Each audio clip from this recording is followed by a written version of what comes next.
ஜம்மு காஷ்மீரில் மழை வெள்ளத்தில் சிக்கி 277 பேர் இறந்துள்ளதாக முதல்வர் உமர் அப்துல்லா அறிவித்துள்ளார்.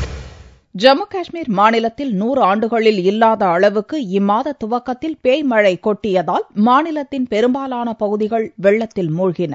ராணுவத்தினர் இரவு பகலாக மீட்புப் பணியில் ஈடுபட்டு 2 லட்சத்துக்கும் அதிகமானோரை வெள்ளத்திலிருந்து காப்பாற்றினர். பெரும்பாலான இடங்களை சூழ்ந்த வெள்ளம் தற்போது வடிந்துவிட்ட போதிலும் மக்கள் இன்னமும் இயல்பு நிலைக்கு திரும்பவில்லை. இந்நிலையில் ஸ்ரீநகரில் நிருபர்களை சந்தித்த முதல்வர் உமர் அப்துல்லா மழை வெள்ளத்தில் பலியானவர்களின் எண்ணிக்கை 277ஆக உயர்ந்துள்ளதாக அதிகாரப்பூர்வமாக அறிவித்தார். மழை வெள்ளத்தால் பாதிக்கப்பட்ட மக்களுக்கு உதவும் வகையில் MP, MLAக்கள், அரசு ஊழியர்கள் முதல்வரின் நிவாரண நிதிக்கு தாராளமாக நன்கொடை வழங்க வேண்டும் எனவும் உமர் அப்துல்லா அழைப்பு விடுத்துள்ளார். மழை வெள்ளத்தால் சாலைகள் அரிப்பு, கட்டிடங்கள் சேதம், சொத்துக்கள் நாசம், பயிர் சேதம் என பல வகைகளில் காஷ்மீர் மாநிலத்துக்கு ஒட்டு மொத்தமாக 60,000 கோடி ரூபாய் இழப்பு ஏற்பட்டுள்ளதாக காஷ்மீர் தொழில் வர்த்தக கழகம் அறிவித்துள்ளது. காஷ்மீர் மழை வெள்ளத்தில் பாதிக்கப்பட்டவர்களுக்கு உணவு, குடிநீர், மருந்துகள் கிடைப்பதை மாநில அரசு உறுதி செய்ய வேண்டும் என்றும் சேதமடைந்த வீடுகளை புனரமைத்து தர வேண்டும் எனவும் உச்சநீதிமன்றம் உத்தரவிட்டுள்ளது.